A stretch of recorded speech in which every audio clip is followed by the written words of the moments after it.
Les matins de France Culture,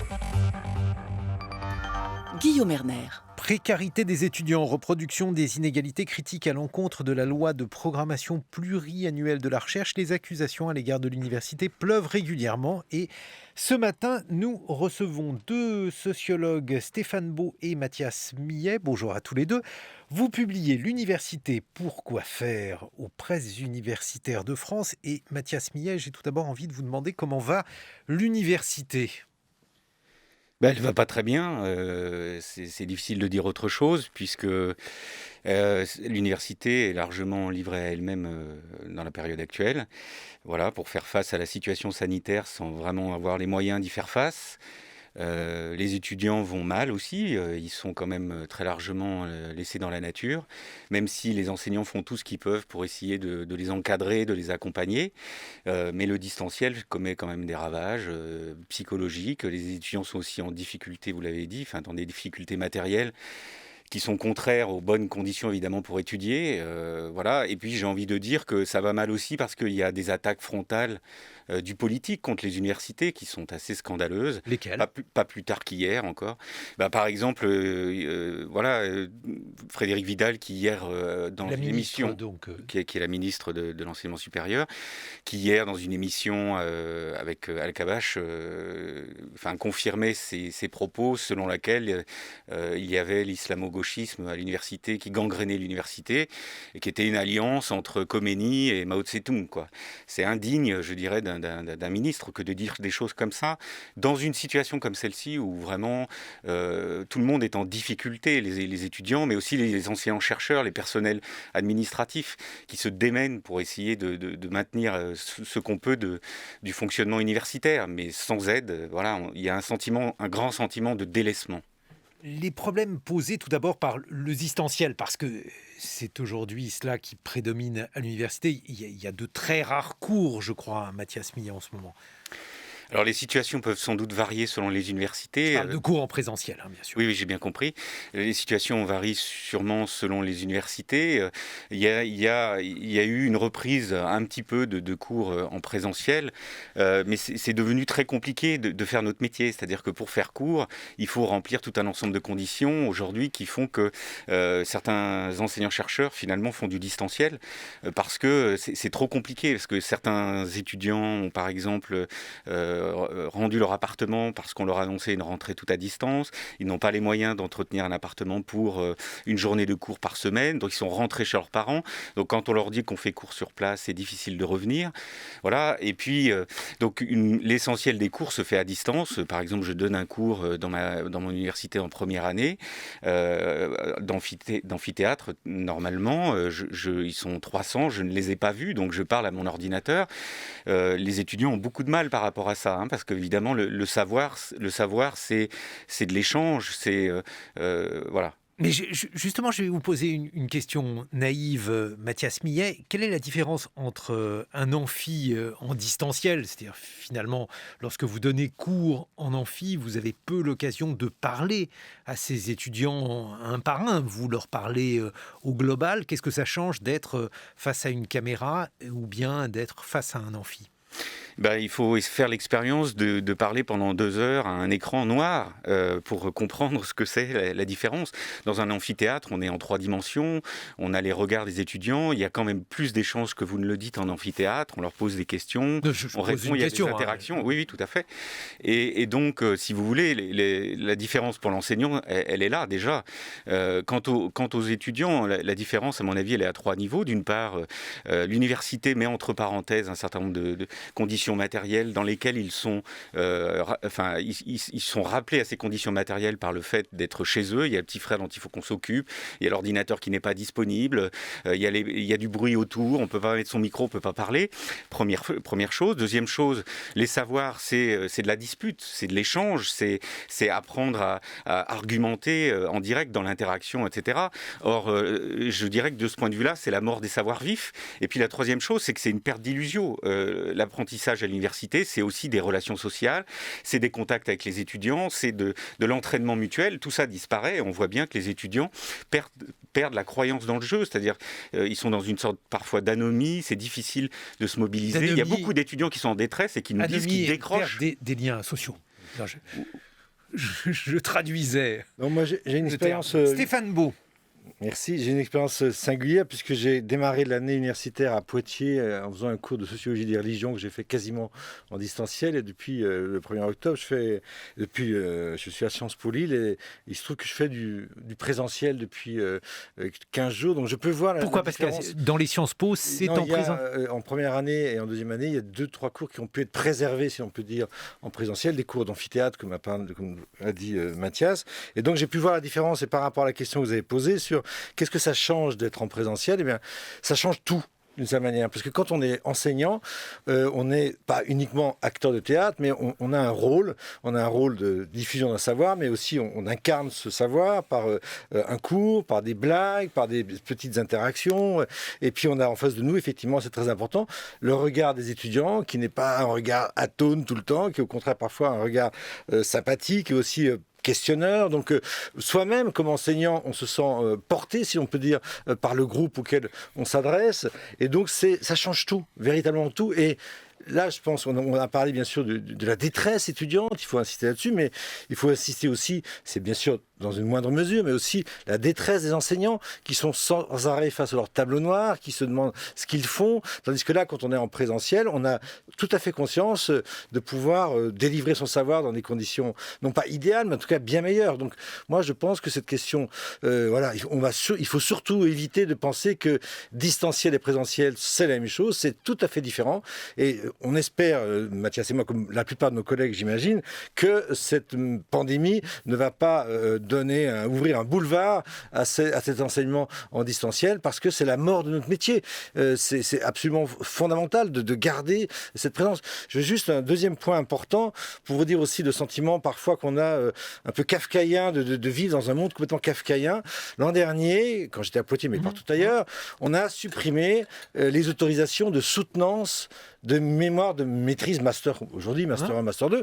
Or, pour un étudiant, une étudiante qui a consacré toute une année à écrire un texte de 80, 100, 150 pages, qui a donné beaucoup d'elle-même ou de lui-même, avec des contacts étroits et réguliers avec son enseignant qui le suit, tout d'un coup supprimé, alors qu'on est deux enseignants face à un étudiant, on peut se mettre à 10 mètres, on aurait pu très bien continuer. Donc là, d'un point de vue simplement de travail, effectivement, il y a beaucoup de choses qui nous sont apparues aberrantes. On maintient des classes de 45 en classe prépa, en BTS, et là, pour 3 malheureuses personnes, pour des soutenances très importantes, parce que ça scelle un contrat de fin d'année, c'est très important symboliquement, la soutenance de maîtrise de Master 1 ou Master 2, tout d'un coup, on a été privés de cela, nous, comme les étudiants.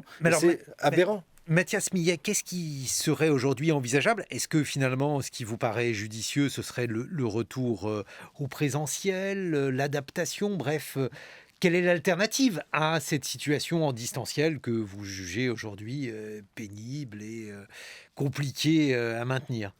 Si vous voulez, je pense que la situation actuelle, elle est révélatrice du peu de considération qui est donné aux universités. Il y a un plan de relance de 100 milliards.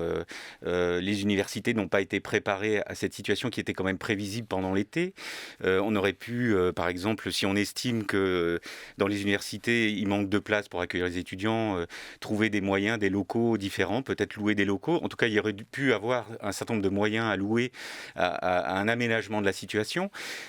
Aujourd'hui, il me semble qu'il y aurait la place d'accueillir plus massivement les étudiants, effectivement, et de retourner en cours pour redonner une dynamique finalement à une année qui est quand même très largement cassée. Mais vous n'auriez pas peur qu'il y ait des contaminations, que des enseignants justement aient peur de venir enseigner dans ce contexte-là, parce qu'ils n'auraient pas envie, par exemple, d'être contaminés, Mathias Millet ? De toute façon, aujourd'hui, la situation est que certains étudiants ne viennent pas parce qu'ils peuvent avoir avoir peur, où certains enseignants restent à distance parce qu'ils sont à risque. Donc, je dirais que cet aménagement-là peut être fait, mais il y a beaucoup de gens et d'étudiants en particulier qui souhaiteraient venir, d'enseignants qui souhaiteraient être face à leurs étudiants.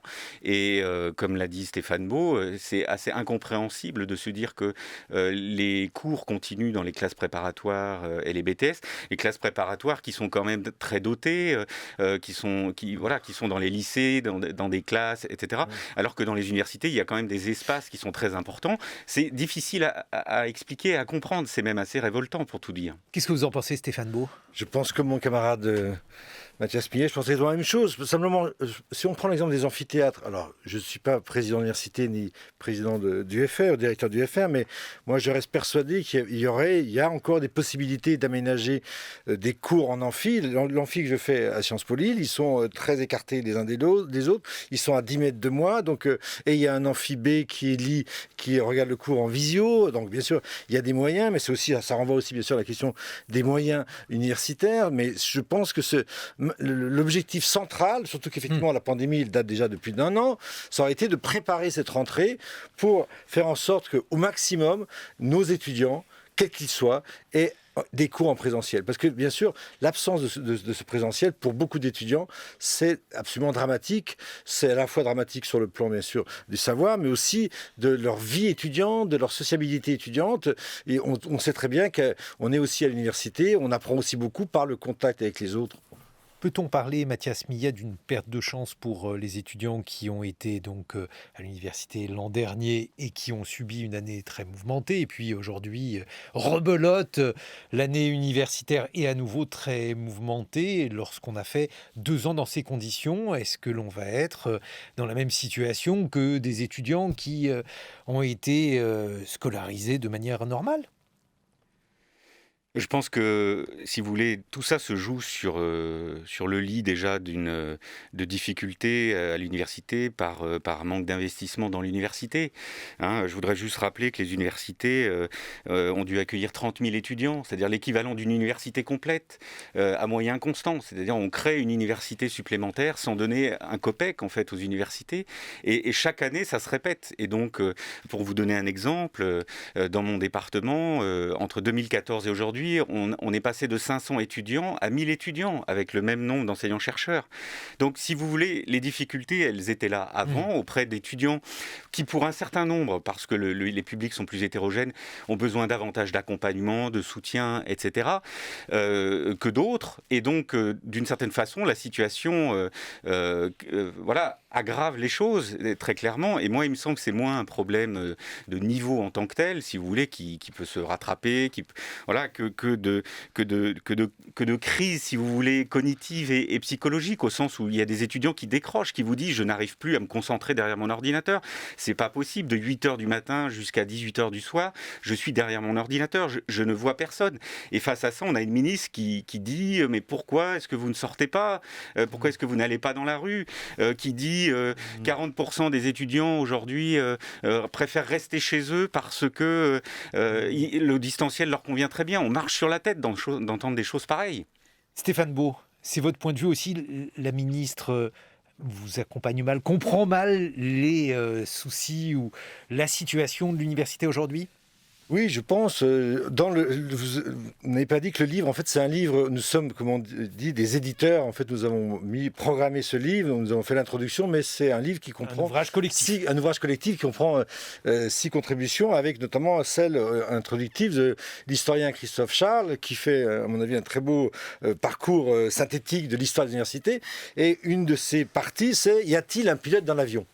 Et je pense que c'est une question absolument centrale. Quand on suit depuis 1 an ce qui se passe à l'université, quand j'étais à Poitiers, j'étais au conseil du FR, avec mes collègues, des réunions qui duraient 4 heures, et on voyait à chaque fois que toutes les décisions étaient prises tout à la fin, on n'avait jamais de planification, tout était au jour le jour, on a vraiment eu l'impression, je pense que je parle là pour l'ensemble des collègues universitaires, on a vraiment l'impression qu'il n'y avait pas de pilote dans l'avion, ce qui est bien sûr très destructeur quand on fait un métier de vocation. Mais c'est une période où le pilote a fort à faire. particulièrement dans l'institution universitaire. Nous faisons un métier de vocation. Nous sommes, pour la plupart d'entre nous, extrêmement investis, attachés à nos métiers. Et quand on fait un métier de vocation et qu'on a l'impression d'être non dirigé, alors qu'on a l'impression d'aller dans le mur, c'est extrêmement déstabilisant. Mais Stéphane Beau, ce que l'on a du mal à comprendre, c'est qu'il y a eu l'autonomie qui a été décidée pour les universités. Donc normalement, le pilote, il est dans votre fac. Oui, mais l'autonomie, c'est un mot sur le papier, parce que si je me rappelle bien des discussions qu'on avait, très souvent, au Conseil du FR, on attendait le futur décret du ministère, etc. Hein. Donc vous voulez plus d'autonomie, en fait? Le problème de l'autonomie, c'est que tout ça se joue, comme je le disais, sur des réformes antérieures qui mettent en difficulté les universités, qui sont pourtant au cœur des enjeux de nos sociétés. L'autonomie, elle n'est pas réelle, au sens où, en fait, c'est un affaiblissement des universités. La loi LRU, qui était la loi pour la responsabilité et l'autonomie des universités, en fait, donne une soi-disant autonomie budgétaire aux universités, qui, en fait, ne sont pas abondées suffisamment, donc n'ont pas les budgets suffisants pour faire fonctionner leur formation et leur laboratoire. Et donc, le seul moyen qu'ont les universités à leur disposition, c'est de pratiquer des politiques d'austérité contre elles-mêmes. Voilà. Donc, la situation, elle est celle-ci. C'est-à-dire, il y a moins de postes d'enseignants-chercheurs, il n'y a pas assez de postes de personnel administratif. Les personnels administratifs sont extraordinairement mal payés alors qu'ils font un boulot incroyable. On ne peut pas... Les étudiants croissent de façon exponentielle. Les universités sont mises dans une situation qui n'a rien d'une autonomie, si vous voulez.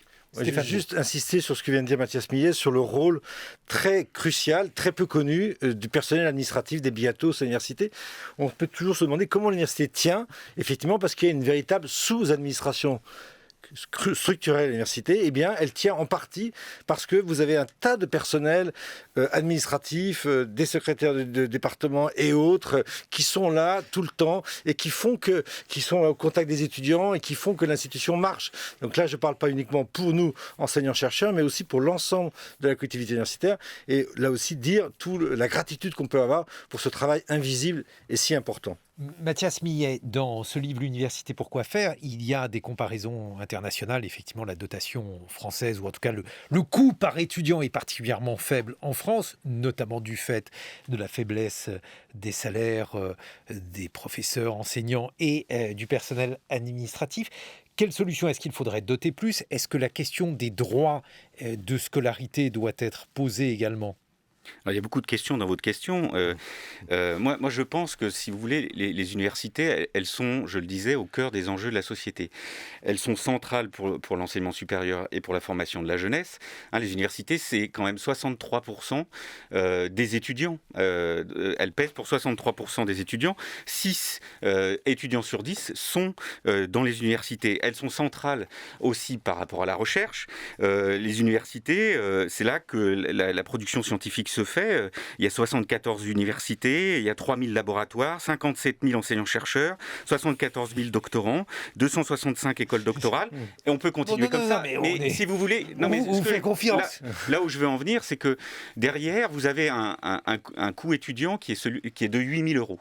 D'accord ? Alors que si vous regardez le coût d'un étudiant, par exemple, de l'ENA, c'est 90 000 euros. Pour l'IX, c'est 60 000 euros. Pour l'ENS, c'est 40 000 euros. D'accord ? Et donc, si vous voulez, il faudrait investir massivement dans l'université qui est vraiment au cœur des enjeux. Ne pas investir dans l'université, pratiquer les politiques qui sont pratiquées, c'est délaisser la jeunesse, la recherche et l'enseignement supérieur. 7h-9h, les matins de France Culture, Guillaume Erner. Nous allons exiger la transparence sur l'université. 2 sociologues dans ce studio, Stéphane Beau, Mathias Millet. Ils publient L'université pourquoi faire aux presses universitaires de France. Et vous le disiez, Mathias Millet, et tout à l'heure, la ministre de l'Enseignement supérieur, Frédérique Vidal, a évoqué la présence d'islamo-gauchistes au sein de l'université. Ce n'est pas la première fois qu'un membre du gouvernement s'émeut de la présence d'islamo-gauchistes. Où sont-ils et combien sont-ils, les islamo-gauchistes, selon vous? Alors, moi, je vais laisser Stéphane Beau répondre à cette question-là. Ce que je voudrais dire, c'est que déjà, par exemple, Blanquer avait dit qu'il y avait des complicités intellectuelles Le au ministre terrorisme. de l'enseignement. Voilà. Je trouve que ce sont des accusations gravissimes et on se demande quelle est la prochaine étape.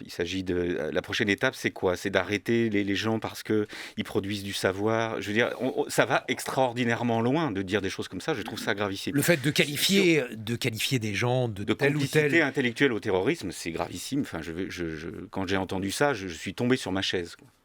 Vous pouvez lire les choses autrement, mais en tout cas dans le cadre de cette polémique, ce qui est un peu étonnant, Stéphane Beau, il faut dire la totalité des choses, c'est que vous avez publié avec Gérard Noiriel un livre intitulé Race et sciences sociales aux éditions Agone. J'ai reçu d'ailleurs Gérard Noiriel au sujet de ce livre, et ce livre a été perçu comme une charge contre les islamo-gauchistes au sein de l'université, ou en tout cas comme une manière de critiquer ceux qui utilisent le concept de race, de racialisation au sein de l'université. Et donc, il y aurait une alliance objective entre la charge de votre livre et ceux qui déploreraient la présence d'islamo-gauchistes. À charge pour vous, chacun son travail, Stéphane Beau, de définir le terme.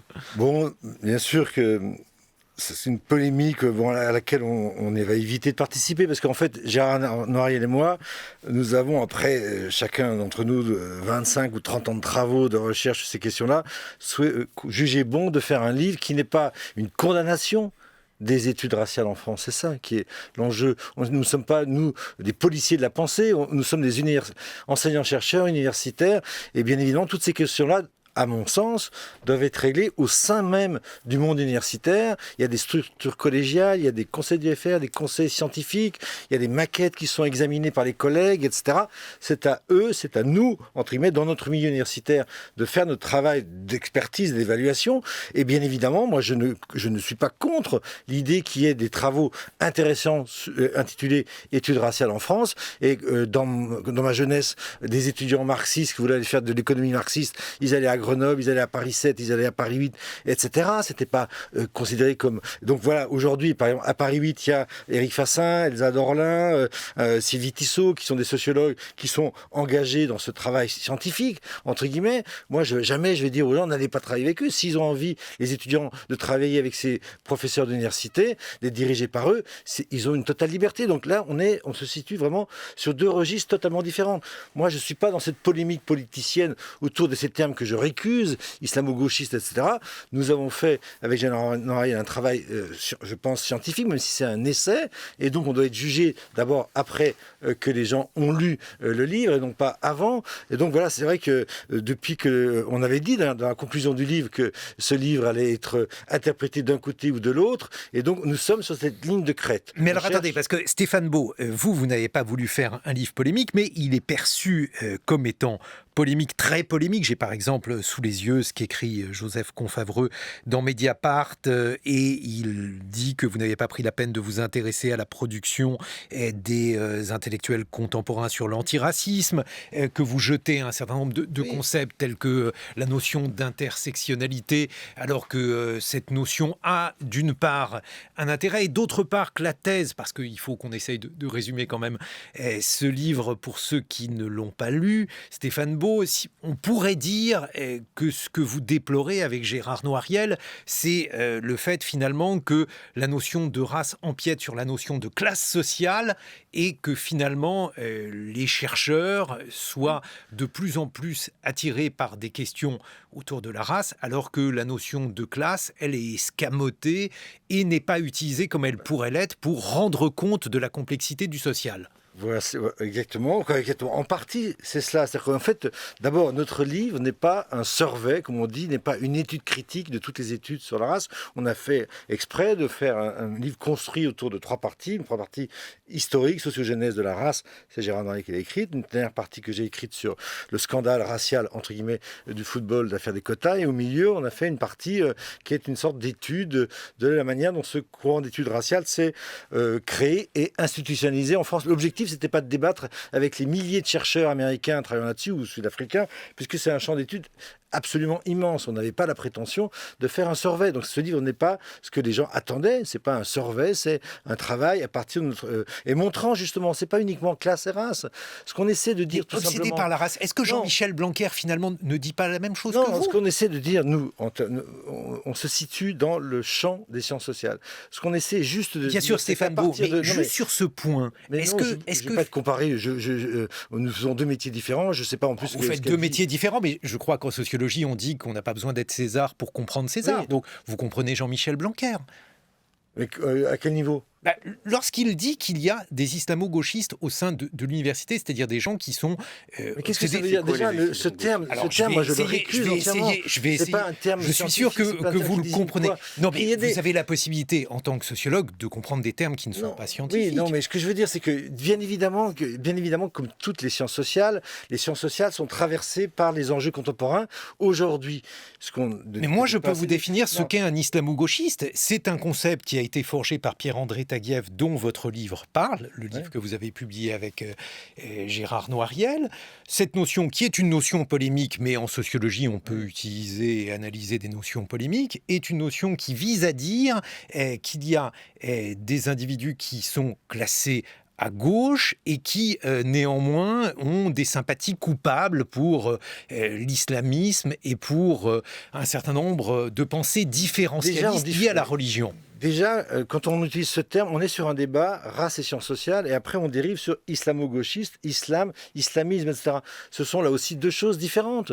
Nous, notre livre, notre réflexion avec Gérard Noiriel, c'est de réfléchir sur les usages de la catégorie raciale dans les sciences sociales. Et donc, je pense que dans le livre, apparaissent très peu de débats sur l'islam, très peu de débats sur l'islam. On se situe pas à ce niveau-là. Et donc, ce qui, moi, me gêne beaucoup dans cette polémique, c'est effectivement de nous transformer en alliés des censeurs, des penseurs des études raciales. Il se trouve que j'ai travaillé pendant plus de 10 ans avec Éric Fassin quand j'étais enseignant à l'école normale supérieure, quand nous étions des très bons collègues. J'ai même fait un séminaire pendant 2 ans avec lui. J'avais de très bons rapports avec lui à ce niveau-là, aucun problème. Donc moi, je suis pas en train de régler des comptes. Mais ça, ce sont des questions d'hommes, mais sur les questions d'idées. On n'a pas. Non, mais là, le problème, c'est qu'avec cette polémique, on voudrait je redis ça, on voudrait nous instituer en alliés des censeurs. Nous ne sommes pas pour une censure, nous sommes pour un débat scientifique qui doit s'effectuer dans le champ des sciences sociales et dans le champ universitaire. Voilà, est-ce que montrer cas par cas, c'est le rôle, prenons un exemple précis. Le rôle du CNU qui a été supprimé par le ministère récemment, le Conseil national des universités, dans chaque discipline, évaluait pendant des jours et des jours, de manière très posée, par un collège électoral composé de 2/3 de collègues élus, et évaluait les travaux universitaires, articles et thèses des collègues. Aujourd'hui, par exemple, la suppression du CNU, le CNU aurait été l'endroit idoine, adéquat pour discuter de la validité scientifique en sciences sociales, en histoire de ces questions-là. On a supprimé le CNU. Qu'est-ce qui va se passer ? On va voir arriver une masse de dossiers à traiter. Ça va être bien sûr l'enfer pour tous les collègues, parce que on va pas pouvoir faire ce travail scientifique. Moi, je dis ces questions-là, c'est aux collègues.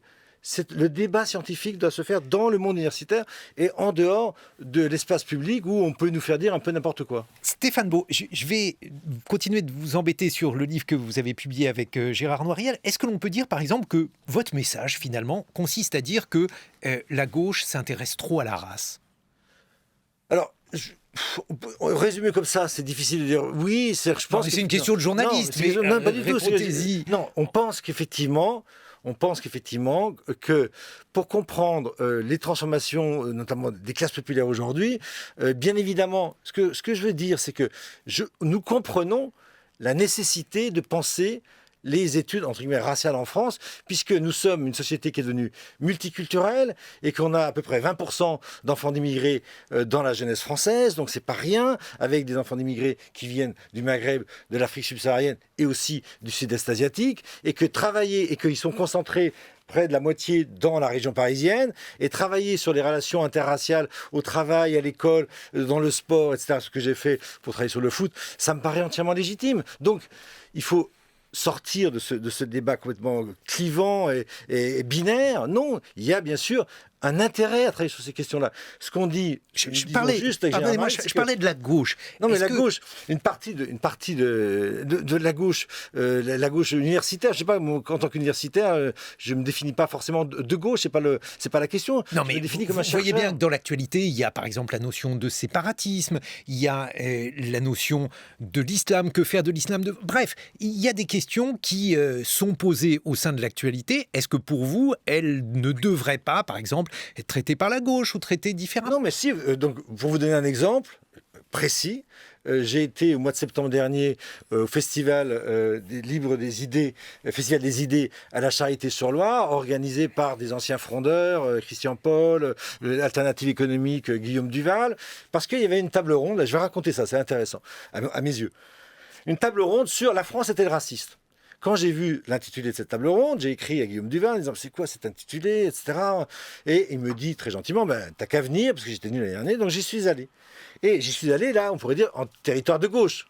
Et j'ai porté la contradiction, justement, à un certain nombre d'intervenants qui faisaient croire que toute la France était raciste, puisque le célèbre avocat Arié Halimi a dit, la vraie question c'est, existe-t-il un racisme d'État ou un État raciste? J'ai gardé mon calme. Heureusement, Esther Benbassa, sénatrice verte, était là. Elle a répondu gentiment en disant « c'est plus compliqué que ça ». Donc vous voyez, le but des sociologues, c'est de dire, voilà, par rapport à ce genre d'intervention militante dans ces lieux-là, de dire « c'est plus compliqué que ça ». Et d'ailleurs, dans le débat, une dame d'un certain âge est intervenue, se sentant agressée par cette idée. Elle dit « mais moi, je suis militant depuis 30 ans, je suis blanche, entre guillemets, j'en ai marre de me faire traiter de raciste ici ». Alors, est-ce que ça veut dire que, par exemple, la notion de racisme systémique pour vous, ça n'est pas une notion véritable, Stéphane Beau? C'est une notion qui peut poser problème. C'est-à-dire que si on prend l'exemple un exemple qui me tient à cœur, c'est l'école. Quand il y a récemment un tas de colloques sur discrimination raciale et racisme à l'école, j'ai travaillé, comme vous le savez, comme Mathias Millet, sur ces questions 80% au bac. J'ai fait un livre 80% au bac. J'ai passé des heures dans des conseils de classe de 3e pour étudier l'orientation. J'étais en observation directe dans des collèges de quartiers populaires de la région de Montbéliard, avec souvent 50% d'enfants d'immigrés, en écoutant les collègues, professeurs de collège, juger les élèves et juger l'orientation en lycée professionnel ou en lycée général, jamais j'ai entendu quoi que ce soit qui pouvait faire penser à des discriminations raciales. Je ne dis pas que c'est la généralité, mais en tout cas, quand on fait du terrain, on s'aperçoit que ce genre d'expression raciste systémique, elle peut aller un peu contre ce qu'on peut regarder sur le terrain, notamment en matière d'école et d'orientation. Privilège blanc, ça existe ou pas, Stéphane Beau? Alors, je viens de répondre à une question de Nouvelle Obs sur ce sujet en disant que justement c'est un langage militant forgé par le Black Power après 66-67. Donc c'est un vocabulaire qu'il faut réinscrire dans l'histoire des luttes très dures et très importantes des militants aux États-Unis pour la conquête des droits civils et de lois de 64-65. Donc ce terme-là est importé aujourd'hui en France de manière routinisée. Je dirais que nous ne sommes pas, là ce serait très long à développer, mais la comparaison France-États-Unis, États-Unis-France sur ces questions de minorité raciale, elle mérite d'être regardée de très près. Donc je serais assez sceptique. Si on Mais les militants, ou certains militants antiracistes disent justement, Stéphane Beau, que cette comparaison avec les États-Unis, elle est très rassurante pour nous, mais on aurait tort d'être rassuré parce que finalement, le privilège blanc, le racisme systémique, disent-ils, est aussi présent en France. Bien sûr, il y a des évolutions inquiétantes. Quand on regarde la société, quand on regarde effectivement le débordement de certains comportements, de certains policiers, comme ce tabassage de Michel Zecler, bien évidemment que ça doit nous alerter. Mais notre travail de sociologue, c'est de dire, est-ce que c'est généralisable? Qu'est-ce que c'est le travail policier aujourd'hui? Qu'est-ce qui s'est passé hier à Poissy? Il faut aussi avoir ça en tête. On peut pas voir. Qu'est-ce qui s'est passé hier à Poissy? Justement, j'ai juste entendu le fait qu'il y a eu, entre guillemets, je parle juste en ayant écouté des policiers attaqués. Des policiers attaqués. Bon voilà, on peut pas comprendre le travail policier. D'un côté, il faut étudier effectivement les dérives, les bavures policières. De l'autre côté, il faut étudier concrètement ce qu'a fait le sociologue Dominique Monjardès, qu'ont fait Fabien Jobard et bien d'autres, parce qu'il y a une grande sociologie de la police qui s'est construite en France. Voilà, lisons les sociologues de la police et ensuite on pourra discuter du racisme systémique dans la police. Et puis l'autre thème qui vous intéresse, puisque c'est la partie que vous avez traitée dans ce livre publié avec Gérard Noiriette, sur le foot. Lorsqu'il y a, par exemple, une polémique dans le foot, le racisme dans le foot, le fait de savoir si, je cite un entraîneur, il y a ou non trop de blacks dans le foot, qu'est-ce que vous répondez Stéphane Beau? Là, vous me posez une question. J'ai répondu en 3 chapitres qui font 140 pages. En général, le football n'intéresse pas trop les intellectuels, sauf depuis quelques années. Mais plus globalement, je me suis aperçu en regardant un peu les comptes rendus du livre que c'est très peu discuté. Je dis, voilà, que comme toujours, que étudions de près le fonctionnement historique des clubs de foot aujourd'hui, les types de recrutement, et essayons d'éviter ce genre à mon avis, de scandale qui n'en était pas un. C'est ce que j'essaie de montrer. Vous instruisez plutôt à décharge, Stéphane Beau. Pardon ? Vous instruisez plutôt à décharge. Oui, j'instruis à décharge, mais avec un système de preuves que je ne peux pas résumer en 2 minutes ici à France. Non, mais vous pouvez le dire néanmoins. Non, je dis, voilà, en 2 mots, il y a 3 chapitres dans ce livre, je dis que je prends les événements et je montre que on peut interpréter ça en termes purement ratio, mais on peut aussi, et c'est mon point de vue, étudier ça à partir de l'institution qui a été à l'origine de ce scandale, à savoir la DTN, la Direction Technique Nationale, et étudier ça aussi à partir du fonctionnement concret des équipes de football et le sens que prend le mot black dans l'équipe de football quand on fait de l'observation directe, comme l'ont fait, par exemple, Montesa, Frédéric Razera, maître de conférence à Lyon 2, que je salue ici. Mathias Millet, je vais vous prendre à témoin autour de ce livre. Vous qui êtes sociologue, est-ce que vous n'avez pas été surpris par le décalage qu'il y a entre cet ouvrage, qui est un ouvrage universitaire, qui n'est pas un pamphlet au vitriol ou l'essai d'un publiciste qui voudrait faire scandale, et finalement la polémique qu'il a suscitée au sein de l'université? Comment vous la comprenez? Est-ce que finalement ça ne révèle pas l'état de la sociologie, des sciences sociales en France?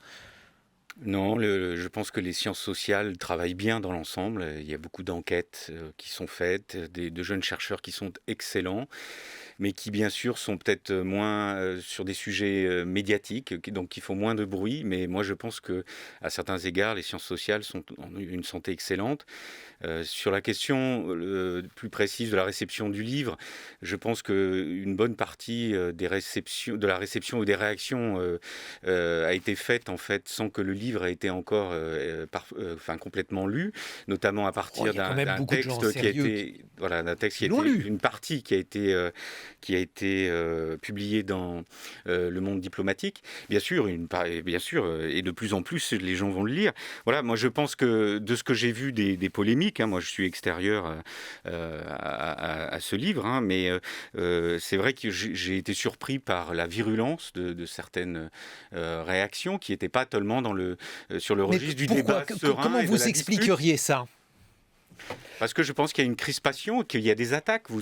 Par exemple, vous avez questionné Stéphane Beau à l'instant, et vous avez repris plusieurs fois cette question de l'islamo-gauchisme, etc. Et je pense qu'il y a aussi des crispations qui sont liées aux attaques permanentes. Parce que là, il est un peu à front renversé quand même. Oui, mais il y a des attaques permanentes. Stéphane Beau, c'est-à-dire, on pourrait penser qu'il a finalement une analyse, mais il est là, Stéphane Beau, mais comme je l'ai dit, qui est parallèle avec ceux qui adressent à l'université des critiques, leur disant qu'il y a une pensée islamo-gauchiste qui finalement est assez à l'aise au sein de l'université. Je pense qu'il vous a répondu. Leur travail n'est pas sur ce registre-là. Il interroge l'usage et les conséquences de l'usage d'une notion qui est celle de la race dans les sciences sociales.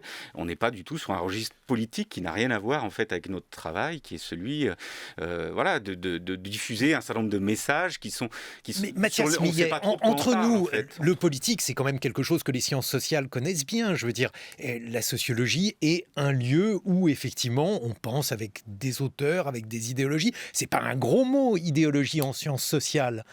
Mais si vous réduisez les sciences sociales à de l'idéologie, pour moi c'est un gros mot. Si vous voulez dire que nos travaux sont politiques au sens où on engage ce qu'on appelle un rapport aux valeurs, c'est-à-dire on sélectionne dans le réel, on développe un point de vue, bien sûr à ce moment-là, ce sont des disciplines qui ont une portée politique, qui ont un message politique. Mais ça n'est pas de la politique au sens où de la politique politicienne. C'est deux choses différentes. L'idéologie, pour moi, ne devrait pas être à l'intérieur des sciences sociales. Mais vous connaissez des sciences sociales qui seraient strictement rétives à toute forme d'idéologie ? Oui, bon, Je me permets de répondre juste sur... Bien sûr, si on prend l'exemple de l'histoire, on s'aperçoit... Je n'ai pas eu de réponse sur ce point, mais je vous en prie, Stéphane. Si on prend l'exemple de l'histoire, l'histoire est une discipline qui est moins sur les enjeux contemporains, mais qui a bien sûr aussi une portée politique. Mais en général, les historiens peuvent être... ils sont moins soumis que les sociologues à cette tension entre le savant et le politique. C'est ce que d'ailleurs Bourdieu a passé toute sa vie à dire ça. Moi, on a retrouvé récemment... Je pense que Pierre Bourdieu est un bon exemple de sociologue qui a beaucoup fourni en matière d'idées politiques et qui incarne une position idéologique. Il y a plusieurs Bourdieu d'abord, mais là, puisqu'on est à France Culture, l'école des hautes études, les presses de l'EHESS ont réédité Le métier de sociologue, 1968, écrit par Bourdieu, Chambordon et Passeron, avec une longue préface de Paul Pasquali. Et cette longue préface de Paul Pasquali est absolument passionnante, puisqu'il revient sur les enjeux de scientificité de la sociologie dans les années très chaudes avant 68 et avant 68. Et il y a dans la préface de Paul Pasquali de très beaux passages sur le débat entre Althusser et Bourdieu, qui était beaucoup plus proche qu'on ne pensait aujourd'hui. Et Bourdieu, dans le rapport qu'il avait avec Althusser, son ancien maître pour l'agrégation de philosophie à l'ENS, Bourdieu, pendant très longtemps, a ce débat avec Althusser sur qu'est-ce qu'on fait, faire de la sociologie une science. Et dans une très belle lettre qu'il écrit, il dit se méfier du terrorisme de l'orthodoxie. Pour répondre à votre question sur cette question de race, moi je pense qu'il y a un enjeu. Je trouve cette expression du terrorisme de l'orthodoxie est assez juste aujourd'hui parce que non pas nos adversaires, mais nos contradicteurs, notamment la jeune génération, je les comprends. Ils sont portés par ces nouvelles théories dites de l'intersectionnalité. Ils sont révoltés par le monde social dans lequel ils vivent. Ils sont révoltés par les différentes formes de racisme structurel qu'ils pensent voir dans la société. Donc, forcément, ils sont dans cette forme de combat scientifique et politique. Il faut le comprendre. Mais il faut éviter, donc moi je pense qu'il faut une vigilance par rapport à ça, il faut ne pas céder à ce que Bourdieu appelait le terrorisme de l'orthodoxie. Mais d'un autre côté, justement, l'idéologie c'est toujours la pensée de l'autre, parce que soi-même on a toujours l'impression de ne pas faire de l'idéologie. Alors Bourdieu accusait les althussériens, accusait Bolibar par exemple de faire de l'idéologie pure, et ainsi de suite. Est-ce que le fait que vous disiez faire œuvre scientifique, est-ce que ça n'est pas une tâche aveugle sur vos propres sur vos prénotions et votre propre idéologie, Stéphane Beau? Peut-être, en tous les cas, si je reprends cet exemple de Bourdieu, il y a ce passage superbe sur la guerre d'Algérie. Donc, comme vous le savez, pendant la guerre d'Algérie, il y a eu beaucoup de conflits entre intellectuels sur comment se positionner par rapport à cette guerre. Bon, la plupart des intellectuels de gauche étaient bien sûr contre, mais Bourdieu disait, critique à l'intérieur de son propre camp, en disant déjà, pour comprendre la guerre d'Algérie, il faut comprendre la société algérienne. Donc, qu'est-ce qu'il a fait? Il a enquêté pendant les 4 ans, 50-60, où il a fait des travaux formidables. On vient de rééditer Travail et travailleurs en Algérie, un livre absolument exceptionnel que Bourdieu et son équipe, il n'était pas tout seul, Sebel et bien d'autres, ont fait ce livre. Donc voilà, moi je reste persuadé que je ne dis pas que je n'ai pas d'angle mort dans ma réflexion, mais j'insiste sur cette idée fondamentale. Nous sommes là pour faire des sciences sociales. Et vous considérez, Mathias Millet, que les sciences sociales vont bien. Il n'y a pas que des sciences sociales au sein de l'université. Votre livre, L'université, pourquoi faire, fait un tour d'horizon. Comment vont aussi les autres éléments constitutifs de l'université ? Je pense qu'il y a des variations selon les secteurs dans l'université, notamment... je pense que vous pensez aux mathématiques, physique, etc. Voilà, il peut y avoir des variations qui sont liées à des effectifs différents, des taux d'encadrement différents, mais l'université, d'une façon générale, est quand même très délaissée par le pouvoir public. Moi, ce que je voudrais surtout dire, c'est que la semaine dernière, on a beaucoup parlé de Macron qui disait l'ascenseur social est en panne et qui, pour justifier d'une action, expliquait qu'il allait ouvrir l'ENA à d'autres, à faire de l'ouverture sociale, etc. Moi, ce que je voudrais dire, c'est que l'ascension sociale, si l'ascenseur est en panne, c'est par l'université qu'on peut l'activer, le rendre plus dynamique, etc. Les universités, c'est 28% d'étudiants qui sont issus des classes populaires. C'est beaucoup, avec des étudiants qui accèdent à des niveaux de diplôme, qui accèdent à des emplois de catégorie intermédiaire ou supérieure ensuite. C'est pas dans les grandes écoles et par une ouverture sociale qui va concerner quelques personnes et qui par ailleurs va maintenir des écarts entre des structures très dotées, une formation d'élite qui est censée jouer un rôle de locomotive, mais dont toutes les études montrent que ça ne fonctionne pas comme ça. C'est dans les universités qu'il faudrait investir pour alimenter l'ascenseur social. C'est ce que moi je souscris entièrement, c'est fondamental ce que vient de dire Mathias Millet, parce que finalement c'est un peu l'impensé des politiques sur l'université. C'est-à-dire qu'on pense l'université tout le temps à partir de ses problèmes, mais on ne voit pas que historiquement l'université a été un outil très important de promotion sociale pour des enfants de milieux populaires qui ont pu devenir, même s'ils n'ont pas eu des carrières scolaires rectilignes, c'est pas ça le problème, mais grâce à la mobilisation des enseignants notamment, certains d'entre eux ont pu devenir cadres moyens, assistantes sociales. Dans le livre que j'ai écrit, La France des Belloumi, famille algérienne de 8 enfants, on s'aperçoit que pour les 5 filles, c'est par le passage, très souvent par l'université et l'enseignement supérieur, qu'elles s'en sont sorties. Donc là aussi, pour moi, c'est un immense impensé politique, parce que la plupart, comme vous le savez, de nos responsables politiques sont passés par les grandes écoles, Sciences Po, l'ENA et autres, HEC, etc.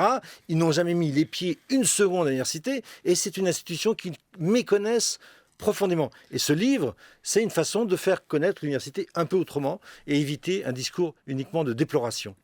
Qu'est-ce que vous en pensez justement, Mathias Millet, par rapport à ça? Est-ce qu'il est possible de sortir de ce discours de déploration? Oui, en disant ce que l'université fait de bien, elle fait énormément de choses de bien. Je le disais tout à l'heure en introduction, il y a une université qui a une place centrale dans la recherche, la production scientifique française.